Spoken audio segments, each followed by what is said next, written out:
Masechet Baba Batra Daf Mem Dalet, on va commencer par le premier mot de la page, mais pour se remettre dans le contexte, je vous invite à relire depuis Mem Gimel Amud Bet à la troisième ligne, ce qu'on a déjà vu. Tanu Rabanan, Macharlo Bayit, Macharlo Sade, En Me'idlo Aleha, Mipene She'acharayuto Alav. Macharlo Para, Macharlo Talit, Me'idlo Aleha, Mipene She'en Acharayuto Alav. La Baraïta nous a enseigné qu'il y a un distinguo entre la vente du mobilier et la vente de l'immobilier. Si par exemple, Réhouven a vendu à Shimon un bien immobilier, et ensuite David vient voir Shimon et remet en cause sa propriété, est-ce que Réhouven, le vendeur, peut venir au secours de Shimon et prendre sa défense? C'est-à-dire que lui, Réhouven, le vendeur, avec un étranger qu'on va appeler Zevouloun, Réhouven et Zevouloun, est-ce qu'ils peuvent venir au Beddin en tant que deux témoins pour secourir Shimon? Réponse non. Pourquoi? Étant donné que Réhouven a tout intérêt à ce que Shimon reste dans cette propriété qu'il lui a vendue. Car si David réussit à spolier Shimon, Shimon va se retourner contre Réhouven le vendeur. Donc évidemment, Réhouven le vendeur, il a tout intérêt à ce que Shimon reste en place dans cette maison qu'il lui a vendue. C'est la raison pour laquelle il est disqualifié. Il ne peut pas être témoin car il est juge et partie. Il est témoin et partie. Il est intéressé. Il est nogea ba'edut. Très bien. Par contre, Macharlo para, Macharlo talit, s'il lui a vendu par exemple une vache ou un vêtement, me'idlo alea, il peut venir prendre sa défense. Il a le droit de témoigner en faveur de l'acheteur, de Shimon, contre David. David vient dire à, comment il s'appelle, à Shimon, cette para ou ce talit m'appartiennent, et il veut le saisir, il amène des témoins et ainsi de suite. Est-ce que Réhouven peut venir avec Zevouloun pour témoigner en faveur de Shimon? Réponse oui. Pourquoi? Car il n'a aucun intérêt. Maintenant, c'est un étranger, ça y est, il lui a vendu. Qu'est-ce que tu vas dire? Que Shimon va se retourner contre lui? Mais non, il n'y a pas de harayut, il n'y a pas de garantie dans cette vente. Donc de toutes les façons, il ne peut pas se retourner contre lui. Donc il n'a rien à perdre, il n'a rien à gagner. Il est considéré neutre. Il est considéré neutre, il peut témoigner, il est apte au témoignage. La Gemara demande, Maïshna Recha ou Maïshna Sefa. Pourquoi la Baraïta a considéré que pour la vente du karka, Réhouven a donné une harayut à l'acheteur, et pour la vente de para et talit, Réhouven n'a pas donné de harayut à l'acheteur. Mais quelle est la différence entre les deux? Pourtant, il n'y a pas eu de précision. Pourtant, il n'y a pas eu de comment on appelle ça, de termes précis. Dans la Braïta, on ne voit pas de différence. Pourquoi pour la vente de l'immobilier, tu dirais que Réhouven a pris sur lui un engagement de garantie? Il a engagé sa responsabilité en disant à l'acheteur, ne t'inquiète pas, si un jour tu te fais saisir, tu reviens me voir, je suis là, je te donne ma garantie. Alors que pour la vente du mobilier, il ne s'est pas porté garant. Mais il n'y a pas de terme. Il n'y a rien dans la Baraïta qui laisse transparaître une différence entre la vente du mobilier ou la vente de l'immobilier. Pourquoi tu me dis que dans le premier cas, c'est-à-dire la vente de l'immobilier, il a engagé sa responsabilité, Kibel Harayut, et par conséquent, il est évidemment intéressé à ce que Shimon gagne le jugement pour qu'il conserve sa propriété, parce que si il se fait saisir par David, ce Shimon se fait saisir par David, alors il va se retourner contre Réhouven. Réhouven va devoir payer et rembourser l'argent qu'il a touché de Shimon, et donc ça ne l'intéresse pas, évidemment, il est concerné, il ne peut pas être témoin. Alors que dans la Sefa, on parle de vente de mobilier. Alors pourquoi est-ce qu'il est apte à témoigner en faveur de Shimon contre David? C'est parce qu'il n'a pas pris sur lui de harayut, il ne s'est pas porté garant. Mais Rien dans la Braïta ne laisse transparaître une différence entre la Recha et la Sefa. Pourquoi tu me parles de ce cas? C'est-à-dire, mais c'est normal, tu aurais pu parler même du terrain. Ça dépend si la Harayut ou pas Harayut. La différence dans la Braïta, elle n'est pas est-ce qu'il était Mekabel à Harayut ou pas Mekabel à Harayut. Dans la Braïta, il est écrit qu'il lui a vendu un terrain, ou bien il lui a vendu un paravétali, du mobilier. Alors on aurait pu rester soit dans le terrain à Harayut, pas Harayut, ou bien soit paravétalit, à Harayut, pas Harayut. Pourquoi on a changé de sujet? Pourquoi tu passais de l'immobilier au mobilier? Dans l'immobilier, tu as parlé de Harayut, et dans le mobilier, tu me dis, il a vendu mes 100 à Harayut. Alors tu n'as pas besoin de changer d'objet. Tu peux garder le même objet, et tu changes juste de sujet, à Harayut ou pas Harayut. Maïshna Recha, Maïshna Sefa. À cause de cela, Rav Sheshet apporte son éclairage. Et il dit, dans cette baraïta, il faut rajouter une parenthèse. En fait, il y a un élément qui manque. Il faut le rajouter, là tu comprendras. Amarav Sheshet, Recha Bereuven, chez Gazal, Sadeh Mishimon, Umchara le Levi. Veata Yehuda, Vekame'arer. De l'olizil Shimon le Ashid le Levi, de Nihale, de Hadra. Qu'est-ce que ça veut dire? En fait, la Braïta, elle parle d'un voleur. Reuven, Shimon et Lévi, et Yehuda. Reuven, Shimon, Lévi, Yehuda. Reuven, c'est le voleur. Il a volé un champ de Shimon. Et ce Reuven qui a volé le champ ou la maison de Shimon l'a revendu à Lévi. D'accord? Maintenant, qu'est-ce qui se passe? Yehuda vient voir Lévi et lui dit, monsieur, ce champ m'appartient. Lévi dit, moi je l'ai acheté. Lévi dit, mais moi je l'ai acheté. Chez qui? Chez Reuven. Alors, je répète encore une fois. Reuven, Shimon, Lévi, Yehuda. Reuven a volé le champ de Shimon. Ensuite, il a vendu à Lévi. Ensuite, Yehuda vient voir Lévi et lui dit, mais c'était mon champ. Lévi répond, mais moi je l'ai acheté de Reuven. D'accord? Alors, maintenant, qu'est-ce qui se passe? Yehuda dit, c'est à moi. Lévi dit, c'est à moi. Maintenant, Shimon, qui s'était fait voler ce même champ, figurez-vous, incroyablement, il vient au Beddin avec Mr. Zevulun. Shimon et Zevulun disent, mais c'est Lévi qui a raison, mais c'est Lévi qui a raison. C'est pas Yehuda. Ces témoins de Yehuda, c'est des menteurs. Ils disent que c'est à Yehuda, c'est des menteurs. Shimon et Zevulun disent, ça appartient à Lévi, ce champ. Alors, qu'est-ce que nous dit la Gemara? Qu'est-ce que nous dit la Braïta? Selon Rav Sheshet, pas kasher. Pourquoi Shimon n'est pas habilité à témoigner en faveur de Lévi? Parce qu'en fait, Shimon, il est très malin. Il se dit, je veux que ça reste dans les mains de Shimon. De Lévi, excusez-moi. Shimon dit, je voudrais que ça reste dans les mains de Lévi. Je vais amener des preuves comme quoi Reuven me l'a volé et il l'a vendu à Lévi. Et après, je vais récupérer mon champ. Très malin. Alors, la Gemara dit, étant donné que comment il s'appelle, Shimon a un intérêt, donc il n'est pas neutre. S'il n'est pas neutre, il n'est pas apte à témoigner. Pour être apte au témoignage, il ne faut pas être concerné, il ne faut pas être intéressé. Or ici, vu qu'il est intéressé, c'est la raison pour laquelle il est disqualifié.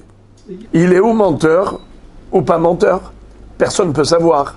On a 2 contre 2. C'est à Yehuda ou à Shimon? C'est ou à Yehuda ou à Shimon. Mais en tout cas, qu'est-ce que fait au début Shimon? Il vient avec, qui était son ami, Zevulun. Zébulon. Et Shimon arrive en faveur de Lévi. Mais Yehuda, lui aussi, il a amené 2 Redim. Comment il s'appelle? Yosef et Binyamin. Alors lui, qu'est-ce qu'il fait, Yehuda? Qu'est-ce qu'il fait Shimon, excusez-moi? Shimon avec David prétendent que Yosef et Binyamin, les Edim de Yehuda, sont des menteurs. Ça n'appartient pas à Yehuda. D'abord, au début, on a cru qu'il venait dire ça appartient à Lévi, ça appartient à Lévi. Ok. Donc si ça appartient à Lévi, ça n'appartient pas à Yehuda. Shimon est apte à témoigner avec Zébulon. Est-ce que Shimon et Zébulon sont aptes à témoigner? Non. Pourquoi pas? Parce que Shimon, apparemment, ça lui appartenait. Étant donné que Shimon, il a un intérêt que ça reste chez Lévi, car il sait qu'il a la possibilité ensuite de démontrer au Bédine que Réhouven lui a volé, et donc maintenant, il a vendu à Lévi, et donc il va récupérer. Hadra. C'est quoi Hadra? Ça reviendra. Maïshna, alors la Amarav Shishen, Recha, Beréhouven. On traduit. Recha, le début de la Braïta, le premier cas de la maison. Réhouven chez Gazal Sadeh, Shimon. Il a volé une maison ou un champ de Shimon. Umechara, les Lévi. Il a vendu à qui? À Lévi. Ve'ata Yehuda. C'est quoi Ve'ata? Avec Aleph. Et il est venu. Ve'ata Yehuda. Ve'kame'ag'er. Qu'est-ce que ça veut dire Kame'ag'er? Il remet en cause. Il conteste. Qu'est-ce qu'il conteste? La propriété de qui? De Lévi. Il dit Lévi n'est pas le propriétaire. C'est qui le propriétaire de ce champ ou cet appartement? C'est moi, Yehuda. Et j'ai deux témoins, Yosef et Binyamin. Alors, qu'est-ce qu'il fait Shimon? Shimon avec Zébulon. Ils sont là pour témoigner contre Yosef et Binyamin. Ils disent pas du tout. C'est des menteurs, ceux-là. Ça n'appartient pas à Yehuda. Ça appartient à Lévi. Ok. La Gemara, d'abord, elle ouvre une parenthèse. Et qu'est-ce qu'elle dit? Vekevan de asehidle de Lévi ou echimatsim apiklemine. Qui peut m'expliquer cette question? Si il a témoigné clairement que le terrain appartenait à qui? À Lévi. Comment il peut venir demain et dire que ça lui appartient à lui, Shimon? Tu prétends qu'il est intéressé. Pourquoi il est intéressé? Parce qu'il veut récupérer demain. Comment il va récupérer? En démontrant que c'est pas Lévi le propriétaire. C'est lui le propriétaire. Mais comment il peut dire une chose et son contraire? Aujourd'hui, il a dit que c'est à Lévi. Comment demain il peut dire que c'est à Shimon, que c'est à lui? Une fois qu'il a déjà déclaré quelque chose au Beddin, il ne peut pas dire le lendemain le contraire. Alors la Gemara répond, non, il n'est pas bête. Il ne va pas dire ça appartient à Lévi. Il a dit juste ça n'appartient pas à Yehuda. Bravo. Il a dit de Amaria Dana de Hayara de Lav Yehudaï. Qu'est-ce que ça veut dire? Qu'est-ce que ça veut dire? Juste, il amène des preuves, ce sont des témoins, comme quoi ça n'appartient pas à Yehuda. Et par voie de conséquence, ça appartient à Lévi. Parce que s'il va dire clairement ça appartient à Lévi, demain il ne pourra pas dire ça appartient à Shimon. Alors maintenant la Gemara pose la question, elle dit attends, je n'ai pas compris. Comment demain il va pouvoir démontrer que ça appartient à... Comment? On va prétendre qu'il appartient à lui. Non. Maintenant, Shimon, qu'est-ce qu'il a l'intention de faire demain? Demain, il a l'intention de démontrer que ça lui appartient. D'accord? Alors, si demain, il va démontrer que ça lui appartient, alors qu'il le démontre aujourd'hui déjà, au lieu d'aller contre Yehuda, c'est-à-dire au lieu de dire ça n'appartient pas à Yehuda, ça appartient à Lévi, alors directement,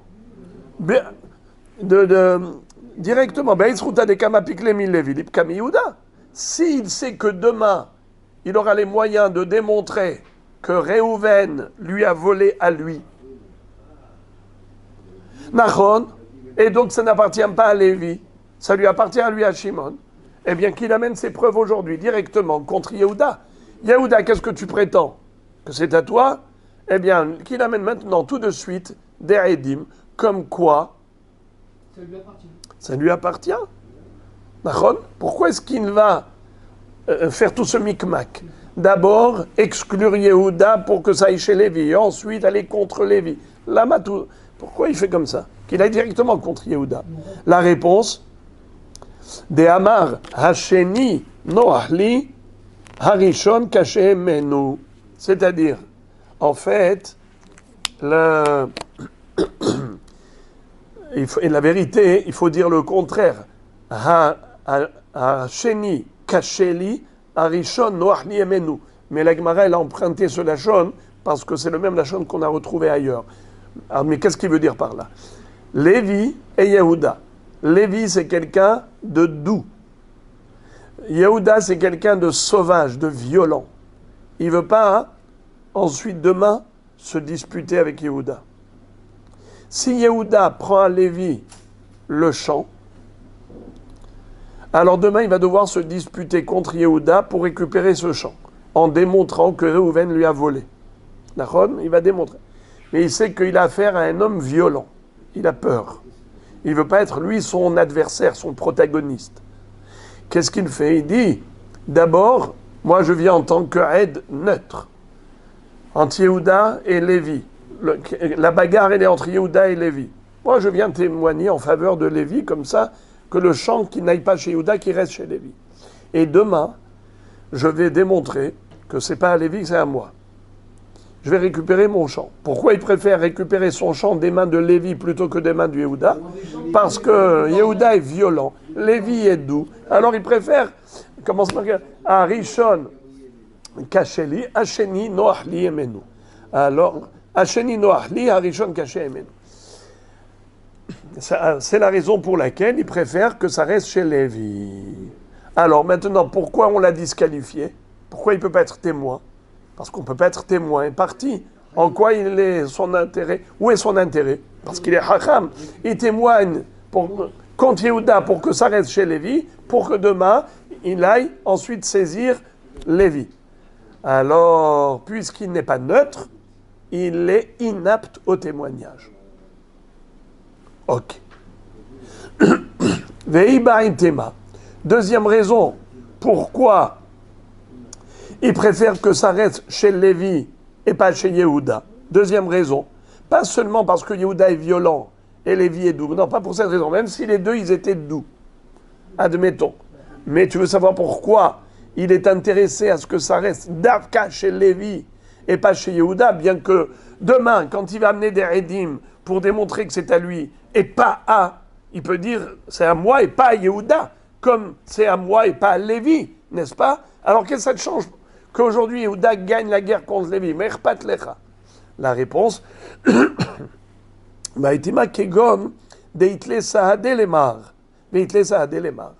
on parle du cas où Yehuda il vient avec deux Edim, Yosef et Binyamin.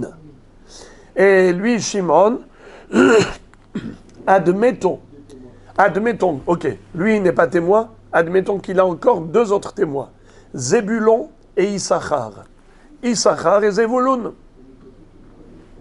Il a deux témoins pour dire que ça appartient à qui? À Shimon, et que Réhouven lui a volé. Est-ce qu'il va avoir gain de cause? Est-ce qu'il pourra récupérer le bien immobilier, oui ou non? Répondez par oui ou par non. Très juste. Non. Pourquoi il ne pourra pas récupérer? Car à ce moment-là, le Beddin va dire 2 contre 2. Yehuda, il a deux témoins comme quoi c'est à lui. Shimon a deux témoins comme quoi c'est à lui. Qui sont les témoins de Yehuda? Yosef et Binyamin. Qui sont les témoins de Shimon? Zevulun et Issachar. Nachon? 2 contre 2, qu'est-ce que le Beddin fait? Le Beddin se retire. Et ils disent, qu'est-ce que dit le Beddin? Que le terrain reste chez qui il se trouve. En attendant qu'il reste à lui. Jusqu'à preuve du contraire, on ne touche à rien. Le Beddin ne s'immisce que dans une affaire où il a la conviction que ce que va faire le Beddin, c'est vrai. Mais là, il ne sait pas quoi faire, donc il s'abstient. Dans le doute, on s'abstient. Alors lui, maintenant, qu'est-ce qu'il dit? Yehuda, il a 2 témoins. Alors même si moi, demain, j'apporte 2 témoins, chlet. Alors, qu'est-ce qu'il fait? Il préfère que ça reste chez Lévi. Parce que Lévi n'a pas des témoins. Que c'est à lui. Alors, il préfère que ça reste chez Lévi. Lui, qu'est-ce qu'il fait aujourd'hui? Très malin. Il amène des témoins, Zevulun et Issachar, pour dire que comment ils s'appellent? Les Eidim de Yehuda, c'est-à-dire Yosef Binyamin, sont des Eidim Zomemim. C'est des menteurs. D'accord? Ou bien, même si ce n'est pas des Eidim Zomemim, parce qu'ils ne peuvent pas dire vous étiez avec nous ce jour-là. Mais au moins, il va les contredire. 2 contre 2, qu'est-ce que ça va faire? 2 contre 2, qu'est-ce que ça va faire? Hein? Ça reste chez qui? Chez Lévi. Demain, lui, il va amener 2 témoins, comme quoi Réhouven lui a volé. Eh bien, on va prendre de Lévi. Car Lévi n'a pas de témoin. Ça ne va pas être 2 contre 2 chez Lévi. Quand Yehuda il voulait prendre, ça faisait 2 contre 2, ça reste chez Lévi.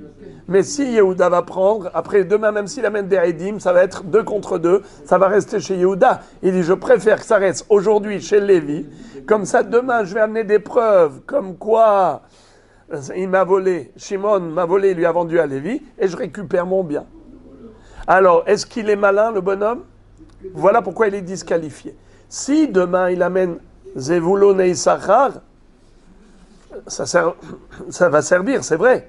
Mais aujourd'hui, c'est qui les témoins? C'est pas Zevulun et Issachar. Aujourd'hui, les témoins, c'est lui Shimon, avec Zevulun. It's not good. Parce que Shimon, il est intéressé en voulant amener demain des Eidim contre Lévi. Alors, c'est la raison pour laquelle il est disqualifié. On ne peut pas être juge et parti, on ne peut pas être témoin et parti. Alors, à Botaï, c'est là où on est arrivé. Vous avez vu? On a fait maintenant une Hazara de tout le Hamoud, même Gimel Hamoud Bet. Et maintenant, nous continuons, car la Gemara pose une question. Et elle dit, Velukma begazlan. J'ai très bien compris ce pirouche de Rav Shechet, qui a expliqué la Baraïta. Est-ce que quelqu'un peut me réciter la Baraïta par cœur? Est-ce que quelqu'un peut me réciter la Baraïta? Tanoura Banan, Macharlo Baït, Macharlo Sade, En Meidlo Aleha, Mi Pene She'acharayuto Alav. Macharlo Para, Macharlo Talit, Meidlo Aleha, Mi Pene She'en Acharayuto Alav. D'accord? La différence entre la Récha et la Sefa, c'est que dans la Récha, on parlait d'immobilier avec Acharayut. Dans la Sefa, on parlait de mobilier sans Acharayut. D'accord. Maintenant, mais on parle de quoi? D'un voleur. Qui a dit qu'on parle d'un voleur? C'est Rav Shechet. C'est pas écrit clairement dans la Braïta. C'est qui a dit qu'on parle d'un voleur? Rav Shechet, un Emora, qui a interprété la Braïta. Alors, comment il a interprété? Écoutez bien comment il a dit Rav Shechet. Réhouven, Shimon, Lévi, Yehuda. Que la Braïta, elle parle de quel cas? Réhouven a volé le champ ou la maison à qui? À qui? À Shimon. Il a revendu à qui? À Lévi. Et qui est-ce qui vient te me'arer, qui vient contester? Yehuda. Il veut se saisir de qui? De Lévi. Très bien. Et qui on a disqualifié? Shimon. Pourquoi? Parce qu'il est intéressé. Il n'est pas neutre. Rabota, écoutez maintenant. La Gemara pose une question. Elle dit, c'est bien beau, mais pourquoi tu as rajouté un élément qui était inutile? Tu aurais pu être plus bref. Velukma begazlan, on aurait pu dire qu'il s'agissait juste de 3 personnes. Réhouven, Shimon et Lévi. Comment ça? Réhouven a volé à Shimon un champ. Ensuite, Lévi vient contester et il dit à Réhouven, mais ce champ m'appartient. Au lieu de dire Réhouven, Shimon, Lévi et Yehuda, on peut retrancher une personne et on peut quand même très très bien comprendre la Braïta. Lukma begazlan, au lieu de dire que le voleur a revendu, ici tu me parles d'un voleur qui a vendu. Donc tu as rajouté une personne supplémentaire. C'est qui la personne supplémentaire? L'acheteur. Réhouven a volé le champ ou la maison à Shimon. Il a revendu à Lévi. Et Yehuda arrive et il dit à Lévi, mais c'est pas toi le propriétaire, c'est moi. Nachon. Pourquoi tu as besoin de dire que Réhouven, qui a volé à Shimon, il a revendu à Lévi? Tu n'as pas besoin de cet épisode. Épisode inutile. On peut dire que Réhouven a volé à Shimon. Et voilà qu'arrive Lévi. Si vous voulez, je ne l'appelle pas Lévi, je vais l'appeler Yehuda si ça sonne mieux dans les oreilles, puisque Yehuda c'était le contestataire. Alors on va dire, il n'y a pas de Lévi dans l'histoire. Il n'y a que Réhouven, Shimon et Yehuda. Réhouven a volé le champ à Shimon. Et Yehuda est venu voir Réhouven. Et il dit à Réhouven, voleur, tu m'as volé à moi ce champ. Ce champ, il m'appartient. Shimon, qu'est-ce qu'il fait quand il voit ça? Il a très peur. Il dit, mais si Yehuda a gain de cause, demain, chlet. Ce que je vais faire, je vais aller dire que Réhouven a raison. Je vais dire que le champ n'est pas à Yehuda, pour que ça reste entre les mains de Réhouven. Comme ça, demain, il va retirer, il va soutirer le champ à Réhouven. Il va amener des preuves comme quoi il lui a volé. Mais c'est où? Répétons. Réhouven a volé à Shimon. Yehuda vient voir Réhouven et il dit, monsieur, ce terrain est à moi. Si Yehuda réussit à amener des preuves comme quoi ce champ est à lui, Shimon est cuit. Il ne pourra plus récupérer ce bien. Qu'est-ce qui fait le malin de Shimon? C'est malin ou intelligent. Parce que c'est pas malin, c'est astucieux, c'est intelligent. Qu'est-ce qu'il fait? Il va tout de suite témoigner contre Yehuda. Avec 2 témoins? Ouais, pas avec 2 témoins, avec un témoin. Lui et un deuxième témoin. Il ne peut pas, lui. Pourquoi? Parce qu'il a un intérêt. Eh bien, c'est ce que nous dit la Braïta. C'est ça la Gemara qui pose la question. Elle dit, pourquoi la Braïta n'a pas parlé de ce cas en disant que Shimon est disqualifié quand il veut témoigner en faveur de Réhouven contre Yehuda en faveur de Réhouven, parce qu'à ce moment-là, Shimon vient avec Zébulon pour témoigner contre Yehuda, il est disqualifié. Pourquoi? Parce qu'il a un intérêt. Quel est son intérêt? C'est que demain, il va amener des preuves comme quoi Réhouven lui a volé, il va récupérer son bien.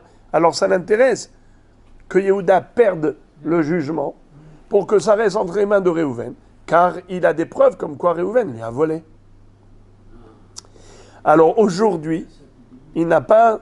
Aujourd'hui... Il n'a pas intérêt de... Non, aujourd'hui, comme il a un intérêt aujourd'hui, on devrait le disqualifier à ce titre. Alors la Braïta, elle aurait pu nous enseigner tout simplement, avec 3 personnes. Pourquoi on a besoin de 4 personnes?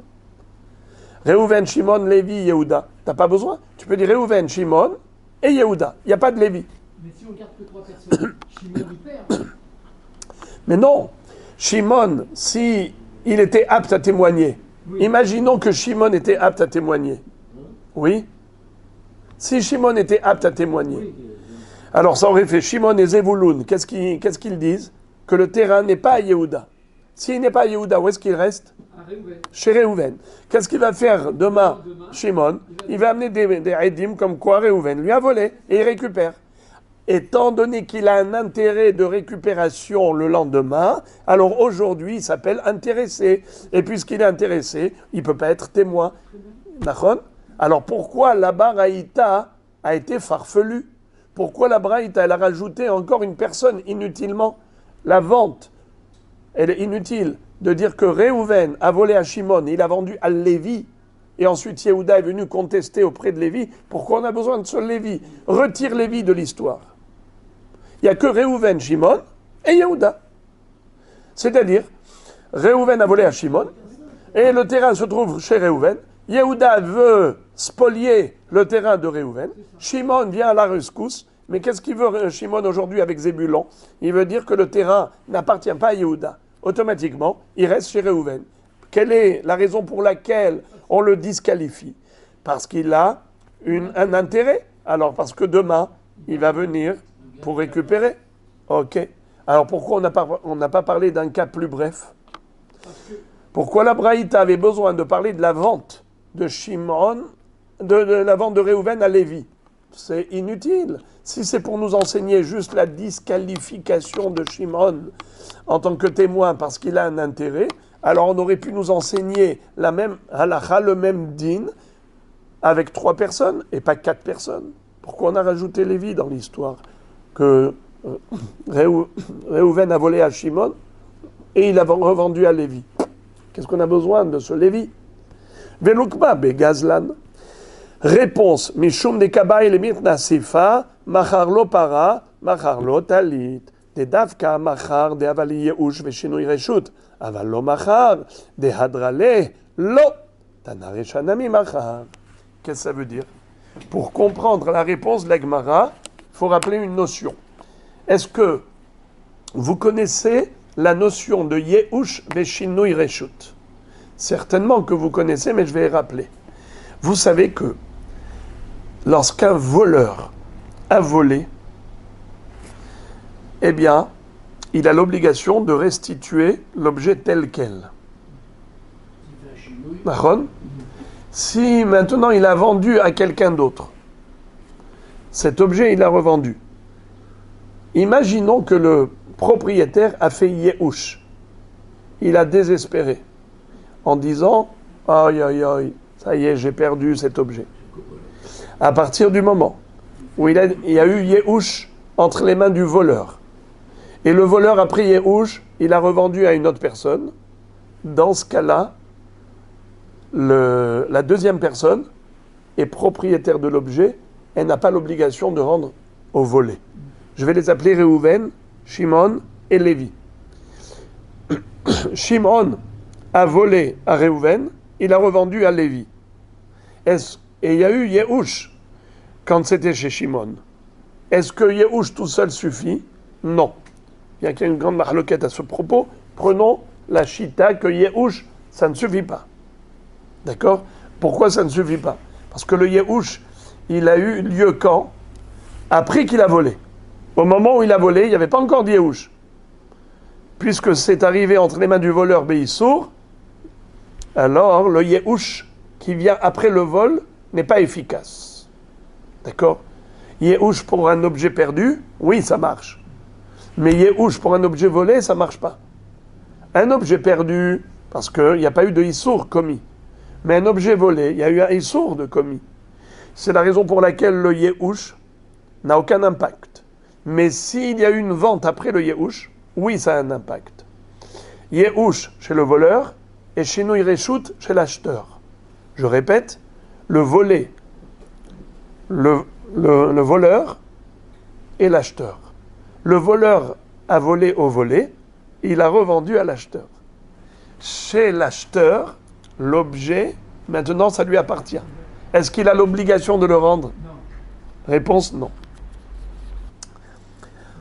Yehush veshinui reshut.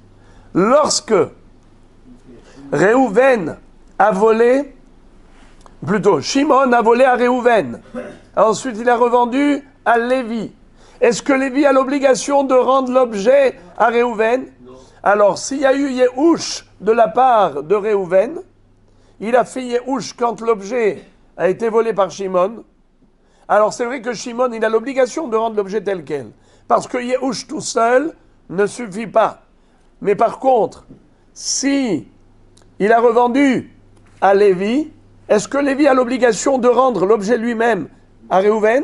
Non. Pourquoi? Car il y a ici 2 éléments. Rappelez-moi, c'est quoi les 2 éléments? Yehush et aussi Shinui Reshut. C'est quoi la traduction de Yehush? Désespoir, abandon. C'est quoi la traduction de Shinui Reshut? Transfert de propriété. Shinui Reshut, transfert de propriété. C'est passé de qui à qui? Du voleur à l'acheteur, de Shimon à Lévi. Deuxième main, bravo. Alors, lorsqu'on a eu Yehush, et en plus deuxième main, celui qui a acheté n'est pas obligé de restituer tel quel. D'accord? Alors, maintenant, Macharlo para, Macharlo talit, la Gemara dit, tu comprends maintenant pourquoi est-ce qu'on avait besoin de parler de 4 personnes et ça ne suffisait pas de parler de 3 personnes? Parce que on avait besoin de 4 pour la Sefa, c'est-à-dire dans la deuxième partie de la Braïta, lorsqu'il a volé du mobilier, para ou talit, une vache ou un talit, et ensuite il a revendu. Alors là, on peut comprendre le inyan que l'ohadra. Pourquoi l'ohadra? Pourquoi Shimon est habilité à témoigner en faveur de l'acheteur? Bravo! Parce que lorsque Shimon, écoutez bien ça, Réhouven a volé la vache ou le talit de Shimon. Il a revendu à qui? À Lévi. Lorsque le talit se trouvait chez Réhouven, lorsque la para se trouvait chez Réhouven, qu'est-ce qui s'est passé? Shimon a fait Yehush. Ensuite, Réhouven, qu'est-ce qu'il a fait? Il a vendu à Lévi. Maintenant, qu'est-ce qui se passe? Yehuda est en train de dire au Beddin que la vache et le talit qui sont dans les mains de qui? De Lévi, ça lui appartient. Est-ce que Shimon peut venir avec Zébulon et aller au Beddin témoigner contre Yehuda en faveur de Lévi? Répondez par oui ou par non. Oui. Bravo. Au début, vous avez dit non, après vous avez dit oui. Bravo. Pourquoi oui? Parce qu'il n'y a pas de... Parce qu'il n'y a pas d'intérêt. Et pourquoi il n'y a pas d'intérêt? Car de toutes les façons, il ne pourra pas récupérer cet objet. Et pourquoi il ne pourra pas récupérer cet objet? Yehush plus Shinui Reshut, puisqu'il y a eu Yehush plus transfert, il lui a vendu, donc maintenant, de toutes les façons, il ne pourra pas récupérer en aucun cas cet objet. Alors, il n'a aucun intérêt à témoigner en sa faveur. C'est pour ça qu'il est habilité. Qu'est-ce qu'a dit la Braïta? Oui, pour Para et Talit, Shimon peut témoigner en faveur de Lévi. Car de toutes les façons, il n'a aucun intérêt. Pourquoi il n'a aucun intérêt? De toutes les façons, demain, il ne pourra pas, même s'il prouve que Réhouven lui a volé, mais c'est trop tard. Pourquoi? Après, il n'a aucun intérêt. Alors, c'est pour cela que, étant donné qu'à propos du mobilier, il y a Yehush Veshinui Reshut et Lohadra, alors il est qualifié en tant que témoin. C'est la raison pour laquelle, même dans la Récha, on a parlé du même cas, la même configuration. On a gardé la même configuration. Réhouven, Shimon, Lévi, Yehuda, bien qu'il n'était pas nécessaire de rajouter l'épisode avec Lévi, c'était inutile, parce que la même halacha aurait pu avoir lieu avec 3 personnes, Réhouven, Shimon et Yehuda, même sans Lévi au milieu. Mais pourquoi on a parlé de Lévi? Par rapport à la Sefa, par rapport au mobilier. Quand est-ce qu'en effet, il est habilité à témoigner que s'il y a eu Shinui Reshut? Mais s'il n'y avait pas de Lévi, il n'y avait que 3 personnes. Réhouven, Shimon et Yehuda. Bravo! Il n'y a pas de Shinui Reshut, il n'y a que Yehush, et Yehush tout seul ne suffit pas. Donc dans ce cas-là, il aurait été intéressé. Intéressé, il ne peut pas témoigner. Voilà pourquoi on était obligé de rajouter Lévi. Vous avez compris, bravo. Maintenant, la Gemara dit, excuse me, Vesifanami, neide mi ash, mi goufe, mi dame, mi ash.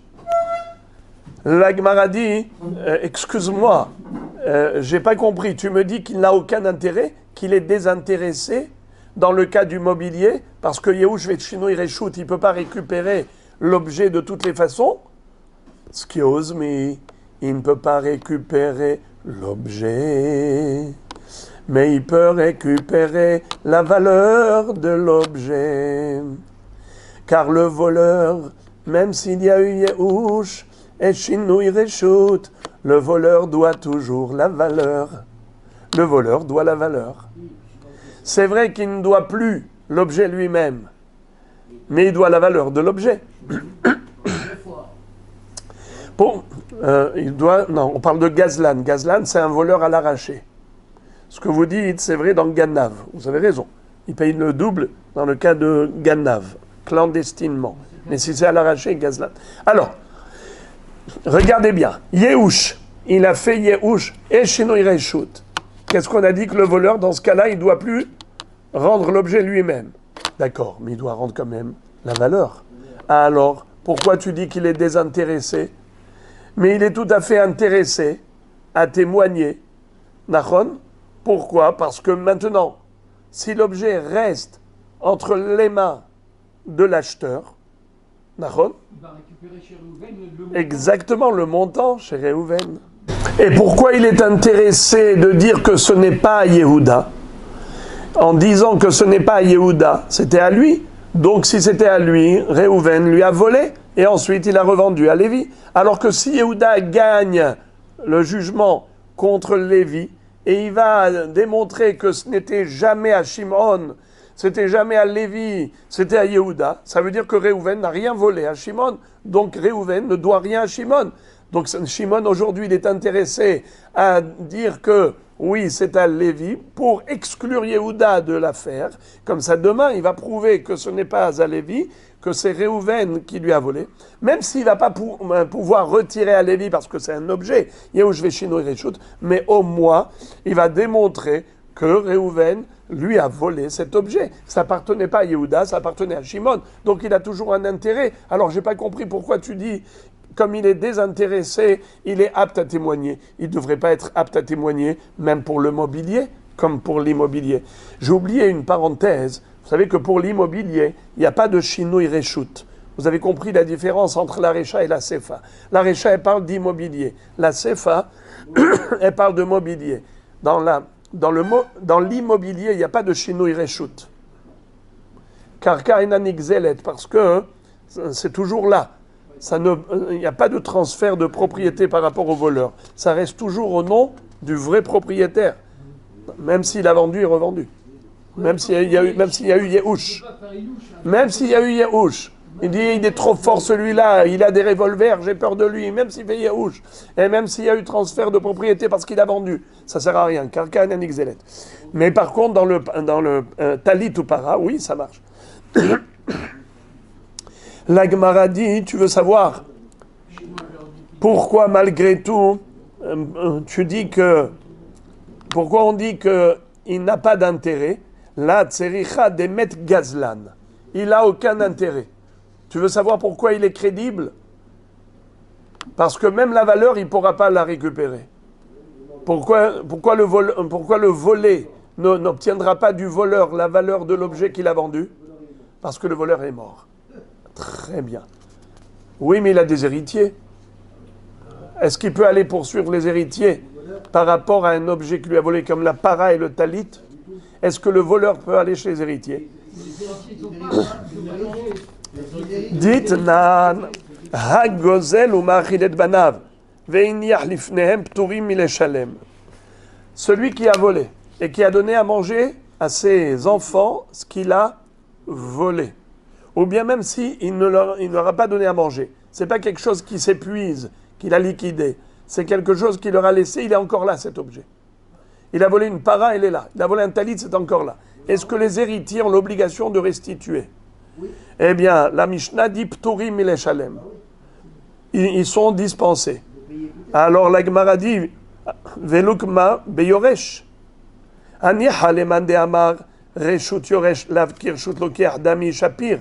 Ela leman de amar reshut yoresh kirshut lokiach dami maïka lememar. Alors qu'est-ce que tu m'as répondu d'abord? Tu m'as dit, on parle de quelqu'un que met Gazlan. Le Gazlan est mort, et donc maintenant les héritiers n'ont pas à payer pour le père. D'accord? Mais maintenant, pourquoi tu avais besoin de dire qu'on parle de Réhouven, Shimon, Lévi, Yehuda? Réhouven a volé de Shimon, il a revendu à Lévi, Yehuda vient contre Lévi, Shimon est apte à témoigner en faveur de Lévi. Car de toutes les façons, il n'a aucun intérêt puisqu'il ne peut pas récupérer. Puisqu'il y a Yehush Veshino Ireshut. Alors, tu aurais pu raconter la même histoire, puisque tu as parlé d'un Gazlan qui est mort, et il ne peut même pas récupérer la valeur. Alors, s'il est mort, il y a des héritiers. Alors, pourquoi on ne parle pas d'héritiers? Pourquoi tu as parlé de vente? Pourquoi Rav Sheshet a dit Réhouven a volé à Shimon, il a revendu à Lévi? Pourquoi tu parles de vente? Puisque Réhouven est mort, dis qu'il a laissé comme héritage à Lévi. Dis que Lévi est l'héritier de Réhouven, pas l'acheteur de Réhouven, comme si c'était un étranger. Puisque de toutes les façons, tu es obligé d'admettre que Réhouven est mort. Alors tu aurais pu avoir la même configuration de Yehush et Shinui Reshut avec un père et un fils, sans parler d'un homme qui a vendu et ensuite il est mort et après les héritiers. Qu'est-ce que tu as besoin de ça? Tu aurais pu simplifier la configuration. Comment? Réhouven a volé à Shimon, ensuite Réhouven est mort, Shimon a hérité, Yehush Veshino Ireshut. Yehuda, il vient contre Lévi, l'héritier, Shimon vient en faveur de l'héritier contre Yehuda, avec l'intention de revenir demain, mais de toute façon, il ne peut pas revenir demain, puisque l'héritier n'a pas l'obligation de restituer ce qu'il a hérité, parce qu'il y a Yehush Veshino Ireshut, et même pas la valeur, parce que le père qui a volé, qui devait la valeur, est mort. Alors voilà. Pourquoi est-ce qu'on n'a pas parlé d'un cas pareil? C'est plus simple que de parler d'un acheteur, puisque de toutes les façons, il est mort. Le père dit que son fils, c'est lui l'héritier, et ça fait Yehush Veshino Ireshut. Le résultat est le même. Quelle différence entre un héritier et un acheteur? La Gemara dit, bien sûr qu'il y a une discussion. Haniha leman de amar, regardez. Haniha leman de amar reshut yoresh, lav kirshut lokeach dami shapir, et la leman de amar reshut yoresh kirshut lokeach dami maïka lememar. Encore, puisqu'il y a une mahloket à savoir, est-ce que le yoresh, c'est comme un lokeach, ou un yoresh, c'est pas comme un lokeach? Traduction du mot yoresh, héritier. Traduction du mot lokeach, acheteur. D'après celui qui dit que l'héritier, c'est pas comme un acheteur, alors qu'est-ce qu'il est? Si c'est pas comme un acheteur, qu'est-ce qu'il est? L'héritier, comme son père. Alors quand c'était chez son père, il n'y avait que Yehush. Est-ce qu'il y avait Yehush chez Shino Ireshut chez le père? Non, car le père voleur, chez lui, qu'est-ce qu'il n'y avait que Yehush? Il n'y a pas eu de transfert de propriété. Naron, c'était chez lui. Son fils, c'est comme quelqu'un d'autre, ou son fils, c'est comme lui-même? C'est comme lui-même. Bravo. Donc, il C'est va rendre Hazak. Si on dit que le fils, c'est comme lui-même, alors en effet, il n'y a pas de Yehush et Shino Ireshut qui compte, puisqu'il n'y a pas de Shino Ireshut. Donc il va venir attaquer les héritiers en disant, c'est à moi ça. Alors là, je peux encore comprendre que c'est la raison pour laquelle il a fallu parler de vente. Pourquoi il a fallu parler de vente? Parce que quand il y a vente avec un étranger, alors dans ce cas-là, il y a un Shino Ireshut, Yehush et Shino Ireshut. Il est mort, donc il n'y a pas de valeur à récupérer du gazlan. Il y a eu Shino Ireshut, il ne peut pas récupérer l'objet. Tout va bien. Voilà pourquoi il est apte à témoigner, Mr. Shimon, en faveur de Lévi contre Yehuda. Mais si tu parlais d'un héritier, comme quoi Lévi, c'est pas un acheteur, Lévi, c'est un héritier, c'est pas considéré comme un acheteur.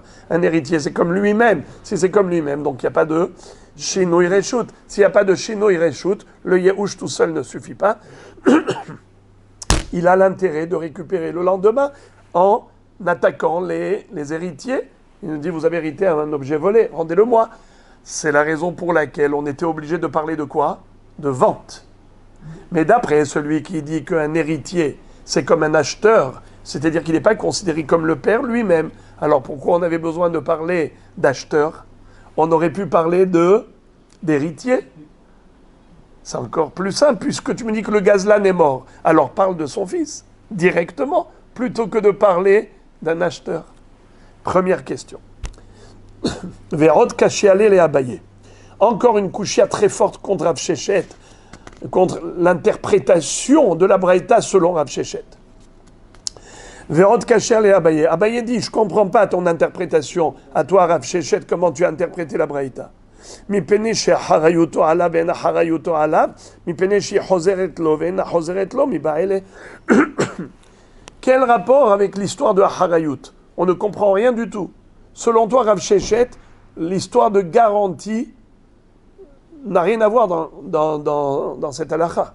Cette baraïta, pourquoi il a parlé de garantie? Il lui a volé un terrain, il a revendu, alors Shimon, je reprends le cas d'après Rav Shechet. Reuven, Shimon, Lévi, Yehuda. Reuven a volé à Shimon, il a revendu à Lévi, et maintenant Yehuda conteste Lévi. Shimon veut témoigner en faveur de Lévi contre Yehuda. Alors tu me dis que non, Shimon n'est pas apte à témoigner parce qu'il a un intérêt. Lequel? De récupérer ce bien immobilier. Alors il fallait parler de Hadra, Hozeret. En araméen, Hadra, c'est Hozeret en hébreu. Parce qu'il veut récupérer. Tahzor, chez Tahzor et Lav. Et dans Parav et Talit, pourquoi il est apte à témoigner? Parce que de toute façon, il y a Hozeret, parce qu'il y a Yehush et Shino Ireshut. Alors parle de Hozeret et pas Hozeret. Quel rapport avec Harayut ou pas Harayut? Porter garant, pas porter garant, mais quel rapport la garantie dans l'histoire? L'histoire de garantie n'a rien à voir Quel rapport la garantie? Toute la différence entre l'immobilier et le mobilier, c'est est-ce qu'il y a Yehush Veshinui Reshut? Dans le mobilier, ça marche. Dans l'immobilier, ça ne marche pas parce que Karka est Nanik Zelet.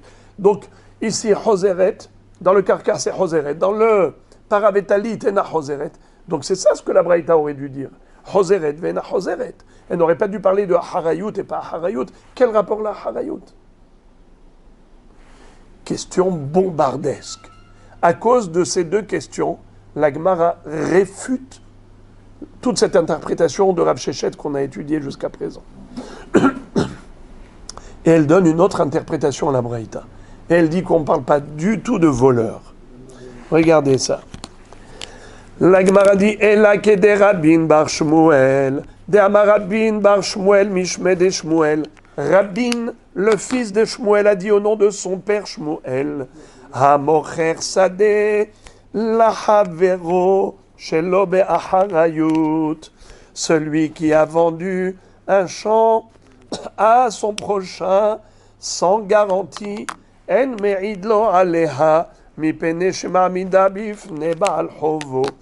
Même s'il lui a vendu sans garantie, il ne peut pas être témoin en sa faveur, parce qu'il a un intérêt tout de même, shema'amida bifne ba'al chovo, car il la met à la disposition du créancier. De quoi il s'agit? Écoutez bien les amis, c'est opaque, on va essayer d'éclaircir Be'ezrat Hashem. Regardez. Quel est le din lorsque Réhouven a vendu à Shimon un bien immobilier avec garantie, à Harayut? Eh bien à ce moment-là, si par exemple, monsieur David vient voir Shimon et lui dit, monsieur, le champ que Réhouven t'a vendu, il a volé. Ce champ-là, il m'appartient. Tu as eu affaire à un escroc. Qu'est-ce que fait, comment il s'appelle, David? Il récupère son terrain et Shimon ne reste pas avec la langue dehors. Il va aller tout de suite au Beddin, il va poursuivre en justice Réhouven. Et le Beddin va condamner Réhouven à payer. Pourquoi? Parce qu'il a donné sa garantie. Mais s'il lui a écrit clairement, je te vends sans garantie, je te vends pas cher, demi-tarif. Allez, je te fais 30% de réduction et je te vends sans garantie. Alors, Shimon, Mskin, il n'a plus contre qui se tourner. Donc, Réhouven, maintenant, il se décharge facilement. Les amis, imaginons que David, quand il est venu voir Shimon en lui disant « ce champ-là m'appartient », Réhouven, qui avait vendu à Shimon, il vient avec Moshe. Réhouven et Moshe arrivent au Beddin. Et ils témoignent que le champ n'appartient pas à, comment il s'appelle, à David, il appartient à Shimon. Oui, c'est bon. C'est bon? Oui, parce que Réhouven n'a aucun intérêt. Parce qu'il a vendu sans garantie. Les amis, qu'est-ce que vous dites? Rabbi Richard a raison, oui ou non? Ben, c'est logique. Puisque Réhouven n'a pas donné de garantie quand il a vendu à Shimon. Je suis tout à fait d'accord avec vous. La logique que vous avez donnée, elle est juste, elle est belle, mais pas tout ce qui est beau, pas tout ce qui brille est de l'or. Regardez. C'est vrai qu'a priori, il n'a pas d'intérêt direct, mais il a un intérêt indirect. C'est vrai qu'il ne s'est pas porté garant, donc il n'a pas besoin de débourser de l'argent pour dédommager Shimon, c'est vrai, mais il a un autre intérêt. Lequel? C'est la aharayut qu'il a vis-à-vis de ses créanciers. C'est-à-dire, un jour, Réhouven a emprunté 1 million de shekels à Zevouloun. Zevouloun, quand il lui a prêté, il avait ce champ. Maintenant, il n'est plus solvable. Zevouloun vient voir Réhouven, lui dit, rembourse-moi. Il dit, il n'y a pas d'argent. Où est le champ? Je l'ai vendu. Qu'est-ce qu'il fait Zébulon? Il va aller voir Shimon, il dit, monsieur, tu as acheté un terrain qui était gagé, qui était hypothéqué.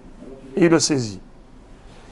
Réhouven, au moins, il a la bonne réputation De garantie la bonne réputation d'être quelqu'un qui rembourse ses dettes. C'est vrai qu'il n'a pas remboursé en liquide, il a remboursé au moins en terrain. Parce que sinon, quelqu'un qui ne rembourse pas ses dettes, comment il s'appelle? Racha. Comment dit le pasuk? Lové Racha velo yeshalem. Voilà pourquoi il est intéressé à ce que ce ne soit pas David qui gagne le jugement contre Shimon. Il veut que le terrain reste chez Shimon, son acheteur, car lui, Réhouven, il est emprunteur, il est endetté vis-à-vis de Mr. Moshe, Zevulun. J'avais oublié que j'avais appelé Zevulun. Il était endetté vis-à-vis de Zevulun. Zevulun, maintenant, quand il vient réclamer son dû, il dit « j'ai pas d'argent », il va se tourner contre Shimon. Au moins, en saisissant Shimon, il se fait une réputation de quelqu'un qui rembourse ses dettes. Alors, Moraï Verabotai nous dit comment il s'appelle, Rabin, au nom de son père Shmuel. C'est de cela qu'il s'agit, tout simplement. Qu'est-ce qu'elle dit la Braïta? Machar, la Braïta. Machar lo baït, machar lo sadeh, en merid lo alea, p'neshe acharayuto alav. C'est tellement simple, c'est tellement beau, c'est tellement fluide, limpide comme l'eau de roche. Pas shoot. On ne parle pas de voleur, on ne parle pas de... Très simple, très très simple. Réhouven a vendu un champ à Shimon. Ensuite, Lévi vient contre Shimon en disant que c'est à lui. Nachon, c'est pas à Réhouven, c'était à moi. Et maintenant Réhouven vient avec un autre témoin témoigner en faveur de Shimon l'acheteur. Est-ce qu'il est apte à témoigner? Réponse non, on ne peut pas être témoin, parti. Ah oui? Mais en quoi il est témoin? Mais de toute façon, il a vendu 100 acharayut, bli acharayut. Réponse, c'est vrai qu'il n'a pas de acharayut envers Shimon, mais il a une acharayut envers son créancier, car il avait une fois emprunté de l'argent, et ce bien immobilier, c'était la acharayut. Le bien était gagé, hypothéqué pour le remboursement. Donc le perdant, c'est Shimon. Le perdant, c'est Shimon. Donc vous avez compris pourquoi Réhouven n'est pas apte à témoigner? Car il est intéressé. La Gemara dit Vedavka baïto sadeh aval para vetalit lo. Quand est-ce qu'il est disqualifié? C'est uniquement par rapport à un bien immobilier. Pourquoi? Parce qu'il est assujetti au remboursement. Donc il a une harayut vis-à-vis du créancier. Mais si c'était du mobilier, il n'y a pas de harayut. Il n'a aucun intérêt. Quel est son intérêt? De dire que cette vache ou ce talit qu'il a vendu à qui? Nous? Aidez-moi. À Shimon. Sans harayut. De toute façon, Shimon, il ne peut pas se retourner contre lui. Mais il n'y a pas de harayut non plus vis-à-vis du créancier. Pourquoi? Car le créancier ne peut pas aller saisir Shimon. Il peut saisir seulement de l'immobilier de Shimon, mais il ne peut pas saisir du mobilier, parce qu'il n'y a pas d'assujettissement au remboursement par rapport à du mobilier. Lo mibaya bistama de lo mishtabedale. Et maitama metaltele ninu, ou metaltele le balchov, lo mishtabede. Vafalgav de katavle miglima de al katfe. Hanemile de itanu be'anayu, aval itanu be'anayu lo. Et la afilu asa o apoteke namilo. Maitama kederava. De amarava asa abdo apoteke umcharo. Baal hov govehemenu. Shorov hamora apoteke umcharo. En baal hov govehemenu. Maitama hay itlech kala veha litlech kala. Alors écoutez ça, Rabotai. C'est très beau. La Gemara dit, tu veux savoir c'est quoi le hiddouche? Il est gigantesque. La différence entre l'immobilier et le mobilier est extraordinaire. C'est que quand il vend du mobilier, de l'immobilier, on a dit il y a une harayut quand même vis-à-vis du créancier. Car le créancier, il a un droit de saisie des biens immobiliers qui étaient présents au moment du prêt. Et même si en attendant il a revendu à quelqu'un, le créancier va voir cette personne qui a acheté ce terrain, il lui dit tu as acheté un terrain qui était déjà gagé. Comme une hypothèque. Mais si c'est du mobilier qu'il a acheté, il ne peut pas le saisir. On ne peut pas saisir. Alors écoutez Rabotai, non seulement bistama, non seulement même quand il y a eu un pré-stam, sans préciser, sans clause précise, c'est sûr qu'il n'y a pas de mishtarbeda. De lo mishtarbeda. Maïtama, metalteleninu, metaltele, le balhov lo mishtarbede. La règle générale étant que le mobilier n'est pas assujetti au remboursement. Nachon? Donc, il n'y a pas de harayut par rapport au mobilier. C'est-à-dire, même s'il a écrit l'emprunteur, quand ils ont fait un acte de prêt, il a dit, messieurs, je m'engage à rembourser, et sinon, mes biens sont assujettis, et même le manteau que je porte, afilou glima de al katfai, même la veste qui est sur mes épaules est assujettie au remboursement. C'est vrai que ça marche, mais uniquement pour les bénéchorin, pas pour les méchorbadines, c'est-à-dire ce qui est là présent, ça se trouve à la maison. Alors le créancier a le droit de saisir le mobilier qui est chez lui à l'heure de la réclamation. Mais des objets qu'il a déjà vendus, il ne peut pas aller saisir les acheteurs. Il ne peut saisir que le mobilier présent, mais pas le mobilier déjà vendu. D'accord ? Et là, philo asa apothéqué. Alors maintenant, écoutez Rabotai. Là maintenant, je vous pose la question piège. Quel est le din si il a fait une hypothèque sur le mobilier? C'est-à-dire, il a précisé, par exemple, que la vache soit hypothéquée, que le talit soit hypothéqué. Ah, clairement. Que le manteau soit hypothéqué. Le vison de sa femme hypothéqué. D'accord? Dites-moi, Rabotai, est-ce que maintenant, s'il a vendu ces objets hypothéqués, il les a vendus, est-ce que le créancier a le droit d'aller saisir les acheteurs? Oui. Mais non, c'est du mobilier. Non. Le mobilier. Ouais. Il peut saisir parce qu'il l'a dit ouvertement. Alors, vous dites c'est du mobilier, mais vous dites que oui, il peut saisir parce que c'était stipulé clairement dans les clauses qu'il a hypothéqué comment on appelle ça, ces objets. La vache et le talit. Je suis très content que ce débat a lieu entre vous, parce que c'est subtil, en effet, vous avez raison.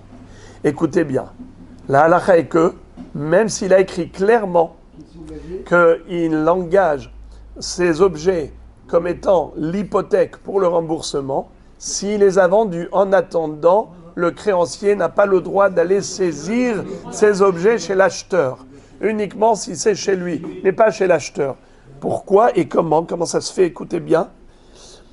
Et la filu asao apothéqué nami lo peut pas saisir l'acheteur. Maïtama. Pour quelle raison? Kede Rava, comme Rava nous l'a enseigné de par ailleurs. Deama Rava asa avdo apothéqué umecharo baal hov gove mimenu. Shoro vehamoro apothéqué umcharo en baal hov gove mimenu. Maïtama hay itle kala vehay litle kala. C'est-à-dire, en fait, il y a une différence fondamentale entre mobilier et mobilier. Il y a du mobilier avec lequel ça marche, l'hypothèque, il y a du mobilier avec lequel ça ne marche pas. Par exemple, un Evet Kenaani. Si l'emprunteur a vendu son Evet Kenaani, bien que ce soit mobile, et cette hypothèque, s'il lui a dit par exemple, il a stipulé, si jamais je n'ai pas d'argent pour te rembourser, eh bien voilà, ce Evet Kenaani, il est hypothéqué pour le remboursement. S'il a été vendu à quelqu'un d'autre, il est en droit d'aller voir l'acheteur et saisir le Evet Kenaani. Mais s'il a fait la même chose pour Shoro Hamoro, pour son bœuf et pour son âne, il les a hypothéqués et il les a vendus, le créancier n'a pas le droit d'aller saisir les acheteurs. Pourquoi? Quelle différence? Parce que c'est considéré comme un carcar. Oui, mais là, oui, le Evet Kenaani est considéré comme un carcar au niveau de halakha de la Torah. Mais là, ici, on est en train de parler d'une convention. Alors, en fait, la Gemara dit la différence entre un Evet Kenaani et Shor Vahamor ou Parab et Talit. La différence, elle est la suivante. Hay itlekala, ve hay litlekala. Là, il y a un col, et là, il n'y a pas de col. C'est quoi col?